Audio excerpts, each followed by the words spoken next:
to membership. So if anybody wants to watch it at a later date, it'll be available for that. I'm Deanna Merzadigan, the current president of the Willow Glen Neighborhood Association. Our vice president, Kathleen Almoslino, is here with us tonight. Mitch Elric is our other vice president and a former president, but he can't join us tonight or at the moment. Mary Fox, our secretary, she's also can't join us tonight, and our treasurer, Brian Yee. Our other board members at large are former District 6 councilperson Pierre Luigi Oliverio, Jose Salcido, Maren Sederquist, Helen Hutchings, and Leanne Lindhoff. This year marks WGNA's 50th anniversary. It's hard to believe that it's been a half a century. Time flies. WGNA has been such an important part of the Willow Glen community all these years, focusing on education, beautifying, and uplifting the community. We have some great events planned this year. Oh, just one second. I'm going to interrupt because I got to admit the mayor. All right. Mayor Mahan, welcome. I was in the middle of our introductions, and I will finish that and then introduce you. Thank you. So, yeah, we have some great events planned this year for our 50th anniversary. We're hoping to have some type of anniversary party. We will also host Neighborhood Night Out on Tuesday, August 1st. Last year we hosted it and had more than 1,000 people in attendance. We were at Bramhall Park. We had about 5 food trucks and a slide and face painting for the kids and a great band. It was so much fun. We hope to do something very similar this year. Let's see, we also participate in Halloween on the Avenue. We hand out treat bags, and this past year was the first year we decorated a Christmas tree for Christmas in the park. It was Willow Glen themed Christmas tree, and we hope to continue to do that and carry on a tradition. If you'd like to get involved in any of these activities, you can contact us at membership@wgna.net. We really appreciate everyone's membership. Your membership dues fund all of these events, along with our neighborhood beautification projects we do each year. At least once a year, we host Dumpster Day, and we're planning it for April. We don't have a date yet, but we will let everybody know. We also sponsor art boxes. They're the utility boxes you may see on the street with paintings on them. We have done, I believe, 9 so far and in Willow Glen, and we hope to do a few more this year. Please visit our website, www.gna.net, for pictures of all our past events, our neighborhood beautification projects. You can find our calendar of events, and you can become a member or donate. We really appreciate everybody's membership. Our esteemed guest tonight is our newly elected mayor, Matt Mahan. Mayor, we're so appreciative that you could join us tonight. I know that the scheduling is very busy, and we really appreciate you making the time. Thank you. During your inaugural speech, you stated we need to get back to the basics and focus. Would you please elaborate on this topic for our membership? Oh, you're muted. Sorry about that. Let me unmute you. Thank you. Sorry, I've been trying to say thanks, but I was muted. Well, great to be here. Thank you all. Thank you for having me, and thanks for being active and engaged members of the community. Your question was about what do I mean by getting back to basics? Is that right? Yeah, if you Yeah. could elaborate on Sure. what you want to do. Yes. Well, I mean that in a couple of ways, and I can kind of give you the overview of where I'm hoping we focus. But first, I'll just say I think there's always a temptation in government to try to take on more and more over time. There's a constituency for everything, and every day we have folks bring us new problems they want solved, and that's a natural impulse. That was especially true during the pandemic when we took on food distribution and vaccinations and rent relief and all kinds of things that the city had not done much of in the past. But when we're struggling at really foundational issues, keeping people safe, so just basic 911 response, keeping people housed, our homelessness rate, keeping the city clean, processing permits, paving the roads, maintaining the parks, when we're struggling with core services, that says to me that it's really a moment where we ought to consolidate our efforts, focus on a smaller number of more foundational core services and needs, and prove that we can move the needle. And I'm big on measuring things, as you maybe have picked up on. I like to baseline where we are and set a goal and talk about, okay, how are we going to show measurable improvement? And I just think that's kind of the moment we're in, coming out of the pandemic, recognizing where we are with safety, cleanliness, and unsheltered homelessness. I think we've got to get back to very fundamental issues. So if you'd like, I don't want to filibuster here. We can do more kind of flexible Q&A, or I can give you a bit of an overview of what my transition committee's focused on and some of the recommendations coming out of those committees. You tell me what you want to hear. I think that we would like you to tell us what you are working on, and then at the end we can follow up with any questions.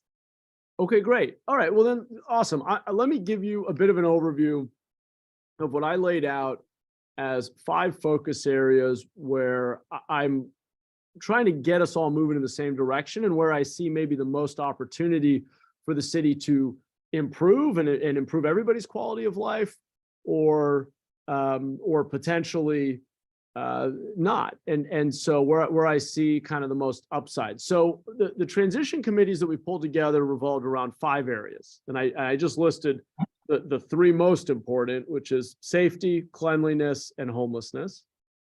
I added permitting because I think we underestimate how critical that is. One of the most important areas of authority that local government has is related to land use, deciding what can be built, where, at what densities, what the rules are, and then issuing permits. So if we want more jobs, if we want to encourage small business growth, if we want to build housing, let's say in places like downtown or near transit, we need a planning and building department that can facilitate that investment. And so I think it's really foundational. And all that investment really grows our tax base, which is what funds everything else that we do. And then 5th, I added in one that may seem a little more niche, but I would argue that it isn't, and that's downtown vibrancy. I think that downtown is the one part of our city that really is meant to be for everyone. It is our cultural center, obviously. It should be a center of commerce. It should generate excess tax revenue that can be spent across the city. It should be the place where increasingly we're solving our housing crisis by building more densely and building up. It's obviously a place where we're investing billions of dollars in infrastructure around transit and making it easier for people to walk, bike, and use transit and get out of the single occupancy vehicle. Although I think most of us, myself included, are going to be tied to our cars for a very long time. So those were the 5 committees. I'll go with public safety first. My emphasis here is on staffing levels, and there are many components to that. One is increasing the headcount that we've budgeted. So I want to take that from where it is today, which is adding 15 officers a year, to adding 30 a year. But it's also about improving recruitment.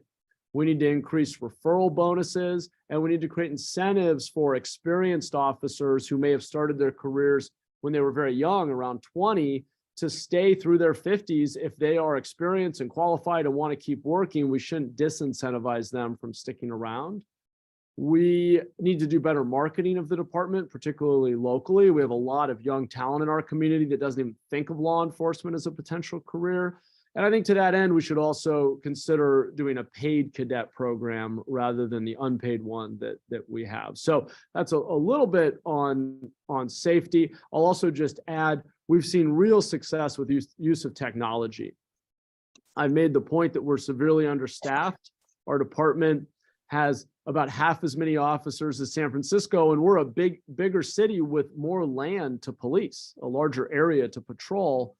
And so technology gives our officers more leverage. We've been using something called automatic license plate readers, or ALPRs, that have been incredibly helpful in solving a variety of crimes. So that's just a little bit on safety, some of the areas, and you'll see this, by the way, I should have prefaced all of this to say, these 5 transition committees were framing up recommendations that will go into a budget message that I'll be putting out in about 3 weeks.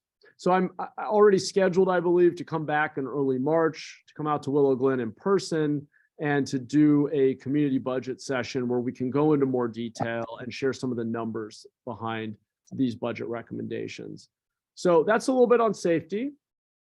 I'll go to, let's go to homelessness next. And obviously, I don't need to tell you about the problem. We all know we have about 5,000 people living outside and or in vehicles at any given time. It's a huge cost for us. It's a moral and humanitarian crisis. It's also an environmental and a fiscal and a quality of life impact for everyone. So there are a few things that I'll be emphasizing and that these transition committees recommended and we'll be putting into the budget message. One is we've got to follow through on scaling up emergency interim housing. We have put a lot of time and money as a community into building affordable housing. There's nothing wrong with that. There's no doubt that we need more affordable housing. We've been adding jobs faster than housing, so we certainly need to build more housing.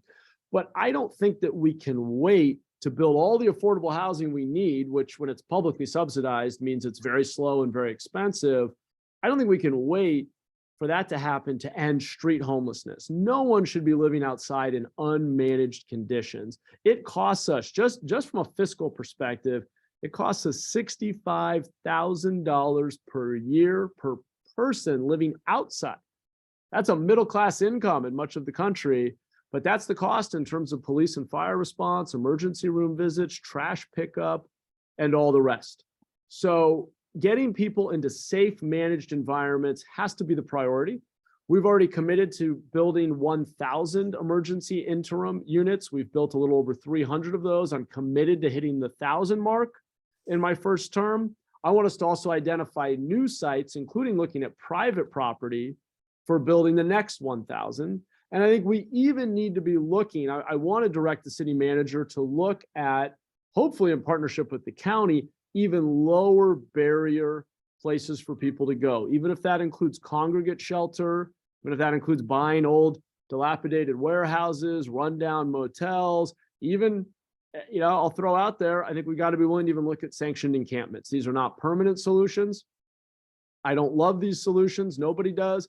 But the alternative is 5,000 people living in totally unmanaged conditions outside. So that's the focus there. I do think we need to be doing our point in time count annually, at least in priority areas of the city, so we have a better handle on what's going on and a faster feedback loop. I think we need to spend more dollars on prevention. It's a lot better to spend a couple $1,000s to keep somebody stably housed and help them navigate a loss of income or a divorce or whatever it might be, or a mental health crisis, than pay for them when they are out on the streets and now impacting the system in a much larger way. And then finally, and you'll hear more from me on this as soon as a couple weeks from now, and this is not the city, but I am going to be very vocal. I have been, and I'll continue to be very vocal about the fact that I think our county should adopt care court. I think we need to expand the definition of conservatorship. I think we need to start to, in a responsible way, bring the pendulum back to some sensible middle ground when it comes to behavioral health issues. We deinstitutionalized, as they called it, in the 60s and 70s, and we have far too many people, our most vulnerable neighbors, living outside because of unmanaged, untreated behavioral health issues. So we can come back to that in the Q&A if you all are interested. Let me keep moving here. Priority 3, clean neighborhoods. I want to put more money and staffing into improving our 311 app, because that is the interface. That's kind of the choke point where residents should be able to request services and report problems and then hold us accountable for delivering the service. So whether it's, and we have a lot of this, but the interface is clunky. You still get logged out. Every time you want to use it, you have to log in if you're using the app. We're still too slow to respond to many of the services, and we haven't marketed it well enough. Most of our residents still don't even know 311 exists, but the foundation is there. And the vision is, at least my vision is, you ought to be able to take a photo of blight or a pothole or a streetlight outage or graffiti anywhere in the city, or request a basic service like free junk pickup. And the city ought to respond in a timely fashion with a high quality of customer service. For some of those responses, you should just get a photo back in 24 hours showing you that we covered up the graffiti or we filled the pothole. So 311, but really using that as an entry point for ensuring that all of our service delivery for these discrete services around blight and trash and basic issues like that is improved. I also want to expand programs that hire unhoused individuals to clean up the city. I think that's a twofer, if you will. We get somebody working, earning an income. We can start layering in more supportive services, but we also should get a cleaner city at the same time. To that end, we have also created something we call Inaugural Action Days every Saturday morning for the first 10 weeks of my administration. I actually hope to keep this going every weekend going forward. We're doing beautification projects in neighborhoods across the city. We've been averaging about 100 people at each of these. So they're an opportunity to build community, build the strength of our neighborhood associations, but also plant trees, paint graffiti, cover graffiti, paint fences, pull weeds, pick up litter, and just leave a cleaner community. Finally, I'm a big believer in this idea of cleaning and clearing and protecting gateways to the city. We have some very prominent interchanges and corridors that we should just clear of encampments and keep clear and beautify and present a positive front door to the city. We lose a lot of potential investment in tourism. I've talked to entrepreneurs in neighboring cities who say they were thinking about coming to downtown and they changed their mind, and because it just didn't look clean enough or feel safe enough. So we've got to put our best foot forward if we want to compete in our regional economy. All right, last two. We're getting there. On permitting and planning, the top idea that emerged, well, actually, I should say the number one need is really to fill vacancies. Our planning department is currently running a 25% vacancy rate. I'm not aware of any organization that can do good work when 1 out of every 4 seats is empty. So that's an area where I'm pushing our city manager to come back with solutions. I think one is working more closely with San Jose State.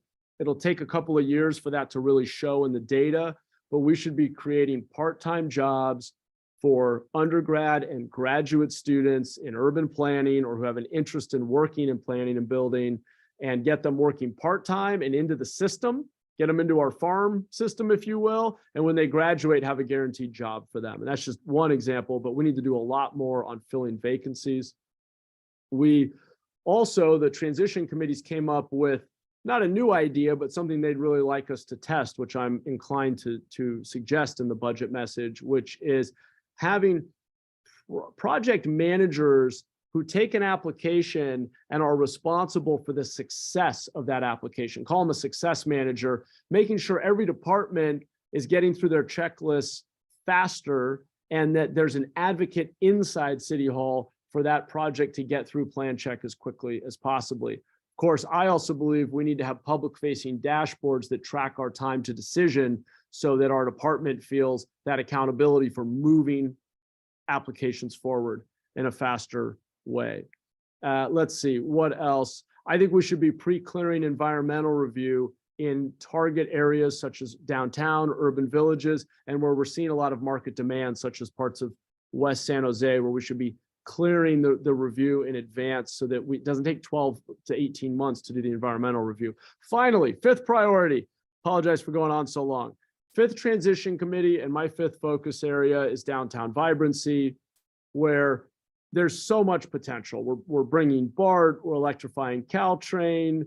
We will have Google come. The timeline is still obviously a bit uncertain, but Google will be coming. We have companies like Urban Catalyst and Urban Community and J. Paul building, new commercial and residential. So what do we need to do to make downtown a vibrant destination for residents and tourists, and to create that flywheel effect where downtown's a great place to be, so more people come, and it just keeps growing and generating tax revenue that can be spent across the city.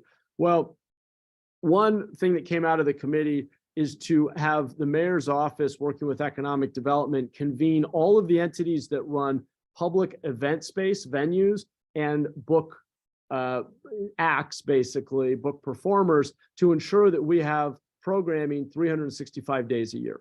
People should know that there's something cool happening in downtown every day of the year. We can do that if we're coordinated and have a calendar.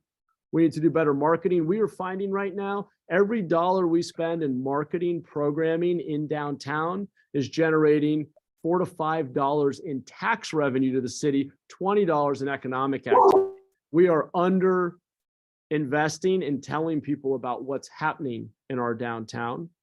We also need to improve safety.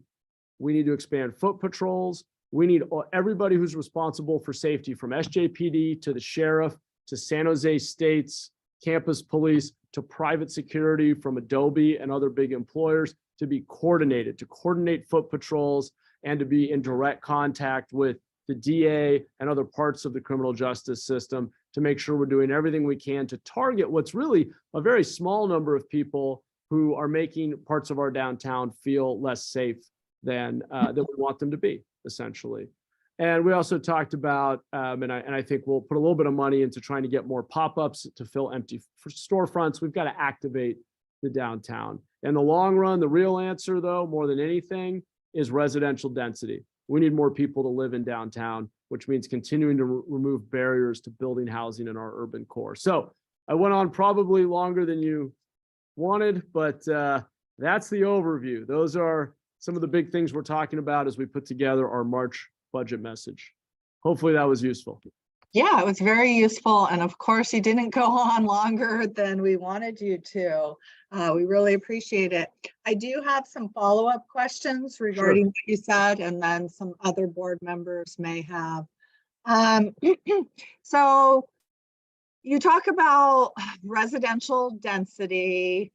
We talk about that jobs have outpaced housing builds, and we've talked about Google. And I know there's a concern in the community that we keep building housing in San Jose, but San Jose is not getting the jobs. So what is that ratio of the jobs to the housing we're building? And specifically in terms of Google, what is expected there? Yeah, great questions. And so the region, it's confusing because the picture for the region is in many ways the opposite of the situation for our city. So regionally, the big reason that housing costs have gone up, rents have gone up, one of the causes of displacement, one of the contributors to homelessness, is the fact that regionally we've added 6 jobs for every 1 home that we've built. So we've had these large tech employers in particular drive massive job growth without us building enough housing. So that's one piece of the story. However, historically, San Jose actually has the opposite problem.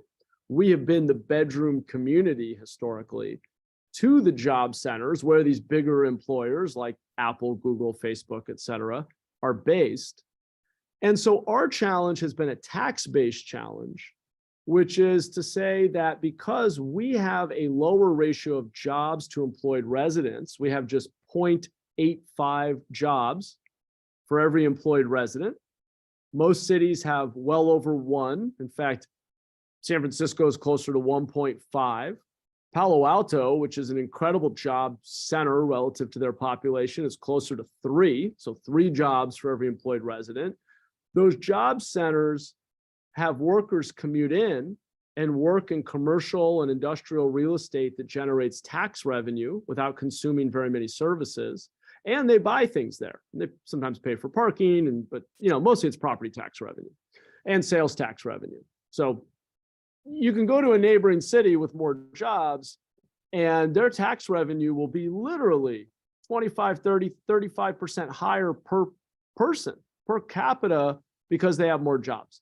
So certainly, if you just look at that data, you would say San Jose, and this is true, needs a strong economic development strategy. We've got to bring employers to our limited employment lands, downtown, North San Jose, Edenvale being the big ones, Monterey Corridor as well. We want to be very focused on attracting jobs and growing companies here. Okay, that's true. On the other hand, a couple of caveats that I think are important if we want to get into the nuances. One is that regionally, we continue to need housing, and we also don't like homelessness and high housing costs that are pricing out our kids and grandkids. So we do have a role to play in adding to the housing supply. From a tax-based issue, our break-even point as a city is about 50 units to the acre. So when we're building housing that is at a density of 50 units to the acre or above, so I'm not talking about your single family, 8 homes to the acre kind of model. But when you get into 3, 4, 5 stories, apartments, multifamily, and places like downtown or urban villages, this jobs to housing ratio is less meaningful because we're actually generating net tax revenue for building the housing. We're actually in a better position fiscally if it's dense enough. So where we have the infrastructure for density, building dense housing is fiscally actually a positive, not a negative. The other thing that's worth thinking about that I think is important when you think about downtown and even North San Jose is that the employers of the future, many of them will not be looking for big corporate campuses that sprawl on 50-acre sites. They'll actually be looking for dense, mixed-use urban environments that are vibrant, that are walkable, that have good transit connectivity. And so while Edenvale and North San Jose and some of our more traditional corporate campuses are still very relevant, and if you're in manufacturing or distribution, still makes sense, many of the jobs of the future are going to be, those employers will be attracted to places like downtown. And part of what will make downtown attractive will actually be having a lot of people there who can sustain retail and entertainment and all of these other uses. And I saw this, I'll end on this point. I was building a startup out in the East Bay many years ago, and we moved to San Francisco before the rest of the tech sector did, because that's where all of our young talent was. And it wasn't that we weren't there because of the jobs, we were there because of proximity to our workforce. So I just think, I don't want us to oversimplify and say jobs are good, housing's bad. It's how we do it, and it's where we do it, and it's at what densities that really matter. Okay, so follow up to that, I've gotten a lot of feedback from community members on that. It seems like prior mayors of San Jose look to San Francisco, Oakland, LA. San Jose is the 10th largest city, and those are our peers, but many of the residents, we don't want to be LA or San Francisco or Oakland, and we don't want to see that type of density. We actually do like our suburbs mixed with, some high density. We're not saying that that shouldn't exist, but is our future more looking like a big city like San Francisco, Oakland, and LA? Well, I think it's a good question. I think every city is unique. And I think part of the charm of San Jose has always been our family-friendly neighborhoods. It's something that really drew me to the city back in the 90s when I first started spending a lot of time in San Jose. And it's part of why I wanted to come back here after college and why my wife and I wanted to buy a home and start a family here. So I don't think it's either or. I think San Jose has the ability to be a city that has great family-friendly neighborhoods that are safe, quiet, close to parks and libraries and community centers. In fact, when I was living in San Francisco, one of the things that drew me back down to San Jose, and my wife and I both of us felt this way, was San Francisco just wasn't family friendly. It was a place that was haves and have-nots, and it was kind of your young tech employees making more money than they knew what to do with, and then people living on the streets. I mean, it was a really unequal city that didn't have a large middle class and didn't have a lot of families and was losing its diversity as well. And so we wanted to be in San Jose. So I love our city for what it is. I do think that the reality is, just looking at history, there is no city in human history that has ever remained static. Cities are always changing. And to be more specific, they are usually growing or declining. And so I think that we certainly don't, and I don't think we're anytime soon in danger of this. We certainly don't want to become Detroit or St. Louis that were, and in their day, were at the height of their local economy. We're great places to live. We're doing great. We're vibrant and competitive and had great jobs and high pay, and then stopped evolving. They tried to stop evolving and they declined. And now not such great places to be, relative to San Jose, at least, although I'm biased. So, I think cities do need to grow and evolve. And I think that's better. It's better to grow and evolve. The real question before us as policymakers and as community members is, how are we going to manage that growth? I think we want our kids and grandkids to be able to afford to live here. I think we want to make room for future generations. I think we're going to have pressure to grow and evolve. I think the real battle is, do we have some kind of monoculture where we say the entire city should be 5-story apartments with ground floor retail, or do we have diversity? Do we have some neighborhoods that are single family? Do we have some other neighborhoods that are 20-foot residential towers? And can we actually have a city that embraces diversity and different options for people, and have a downtown that's dense and is urban and offers all of the amenities of an urban environment, like a San Francisco or New York or Seattle, while still having quieter, family-friendly neighborhoods? So I think we want to have both.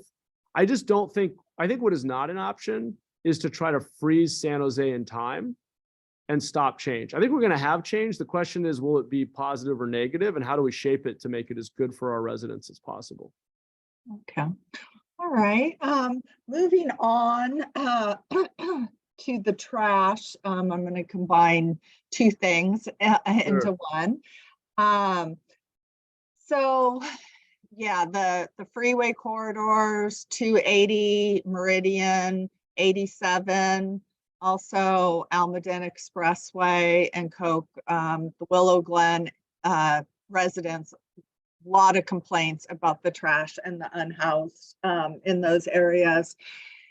And what can we do as residents and you as mayor with Caltrans to force them to clean up areas? Is suing them in a possibility? People have asked that. And then regarding the 311 app, it's great to put more money into expanding the app, but I think that what people who have used it, their main complaint is that you report it, but nothing's done. So why report it? That's the number one complaint with reporting to San Jose homeless concerns, because it's like, yep, you're concerned, but nothing's done. So let me tackle both those. So on Caltrans, we have established, my office is now doing a biweekly call with Caltrans. I have done my very best to ingratiate myself with the leadership at Caltrans. I think when we focus, we can make faster progress. We can go deeper on these issues. So I've already met with the person who's responsible, Dina El Tawanzi, who represents the whole district. The whole Bay Area, the 9 counties for Caltrans. She has District 4, and then her boss up in Sacramento.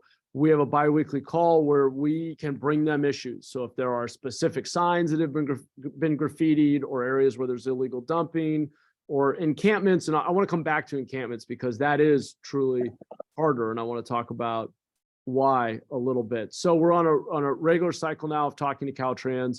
We have more or less fully staffed up Beautify SJ, which is our team that's out doing cleanups. I would encourage folks to continue to report via 311 because it's our best source of real-time data on where the problems are. I am aware of the shortcomings. When I stepped into office 2 years ago as a council member, I was made the chair of the Smart Cities Committee. And through that 2-year process of chairing that committee, I had an inside view of how we were improving our service delivery. When I started 2 years ago, 311 had 2/3 of people who were reporting say that they had a bad experience. That's really bad. 2 out of 3 people had a bad experience. We have now flipped that so that 2 out of 3 people report having a good experience. They are satisfied. Their report is addressed and there's loop closing. We tell them it was addressed and they feel good about it.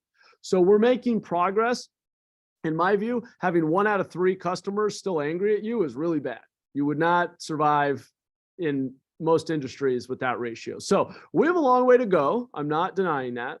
But it's our best source of real-time data, and we're crowdsourcing that data from across the city. So please keep reporting.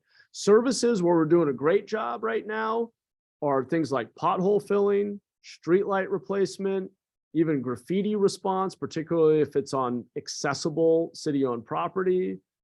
Free junk pickup, pretty good. Where we're struggling, and you highlighted one of the two. The 2 areas where we struggle the most are encampment abatement and vehicle abatement. Now on vehicles, and we're going to do more work on this, but the biggest challenge is this disconnect where we have a policy that says that you can't leave your vehicle in the same place for more than 72 hours. And people know that, and they report it because they say, hey, this vehicle's been here for 2 weeks, what gives? And the city does not tow a vehicle just because it's been there for more than 72 hours. The city might cite it and then take days to come back out, but people don't see the kind of prompt response that they expect.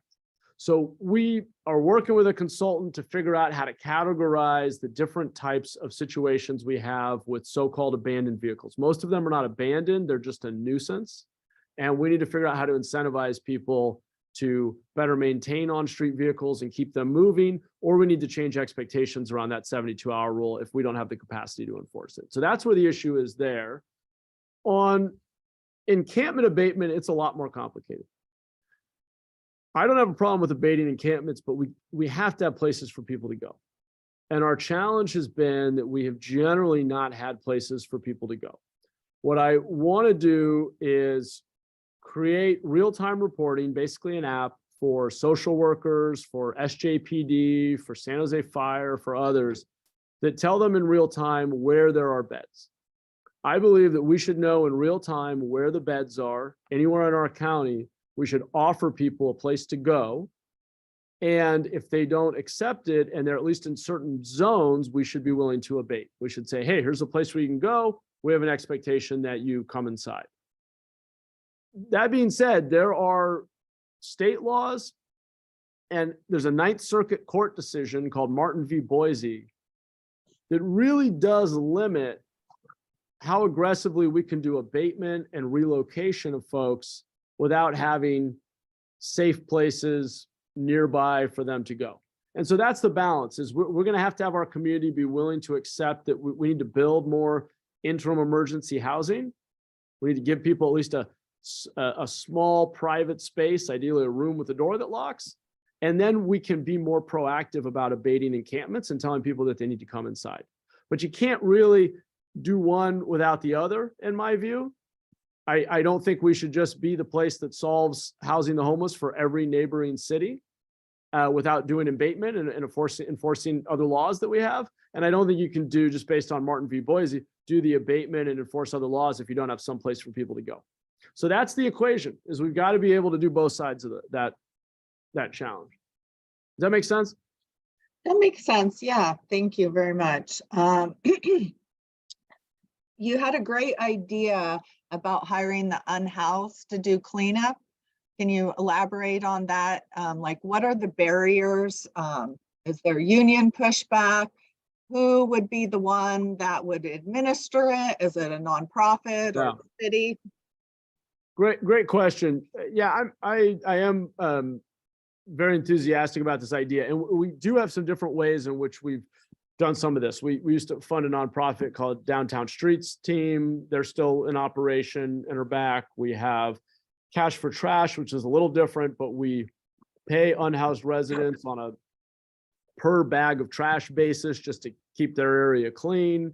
We have San Jose Bridge, which we've been doing in partnership with Goodwill. The challenge is, and I'm asking my staff to basically analyze each of these programs and figure out if there's one that we think we can scale. Because we've nibbled around the edges of this idea quite a bit, but I've never seen us actually get it to meaningful scale. I think there are real barriers around, even just showing up every day for work when you don't have stable housing is really hard. So consistency for that workforce is difficult. I haven't heard a lot of opposition, but we'll see in a few weeks when I put out the budget message.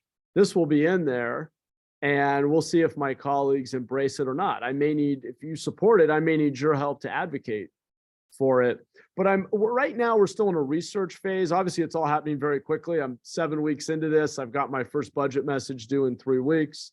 So we're kind of evaluating which model we think is most scalable, but that'll absolutely be in the budget message.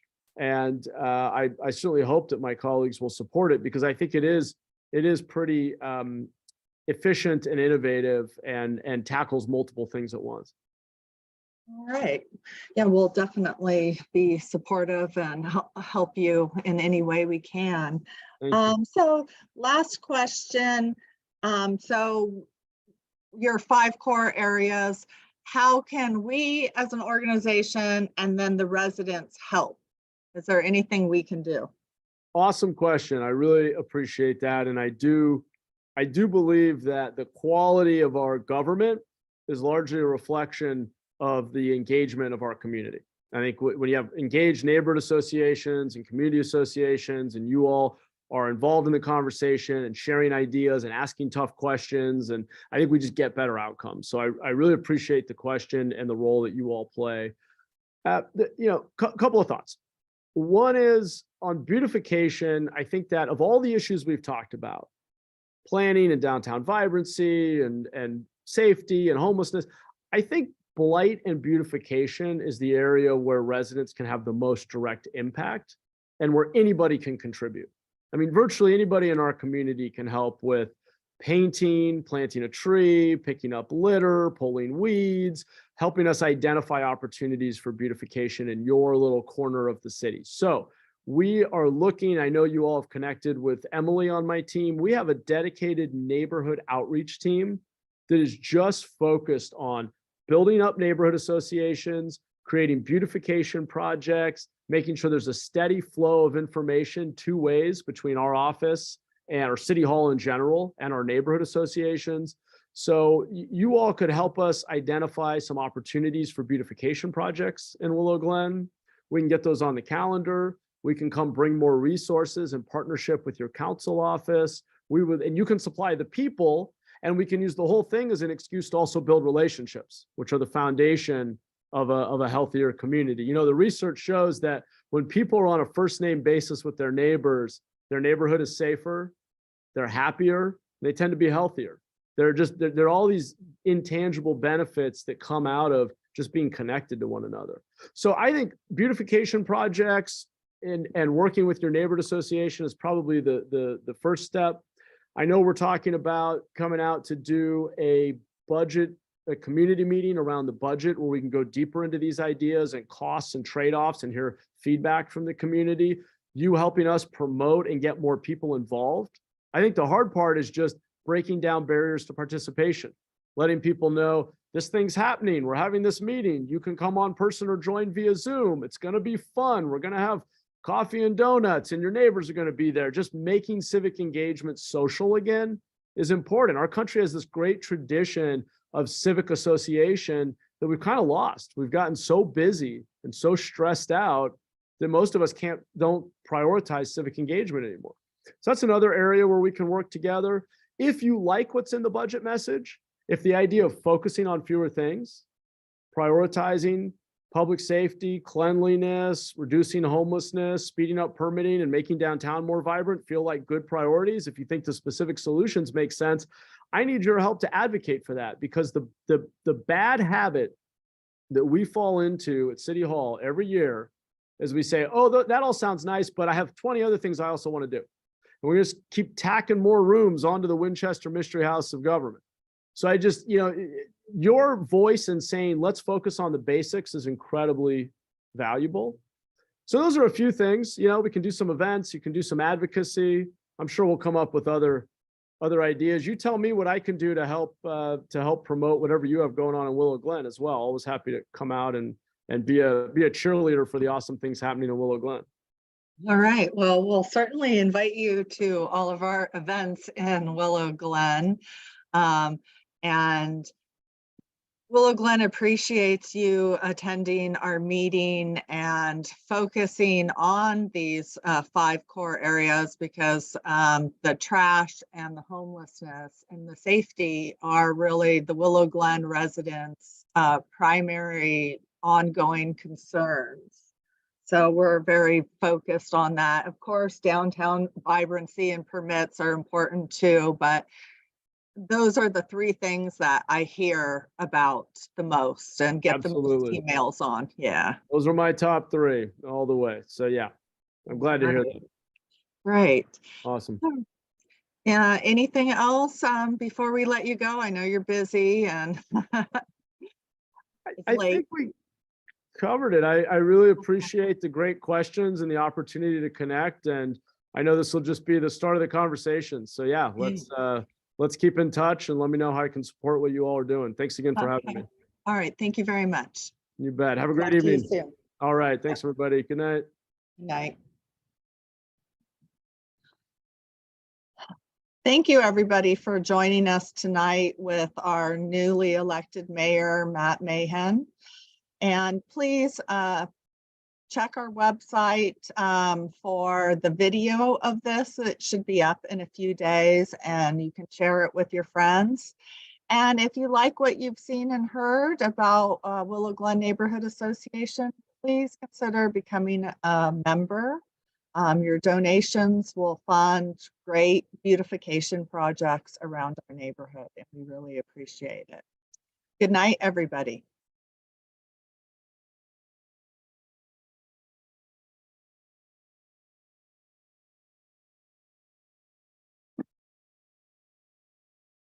Kathleen.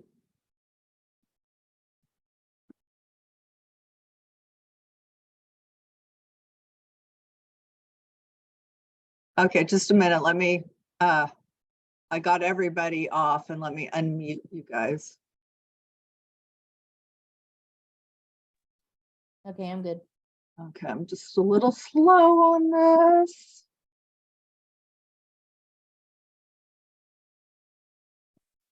All right. All right, I'm going to stop recording also. Okay.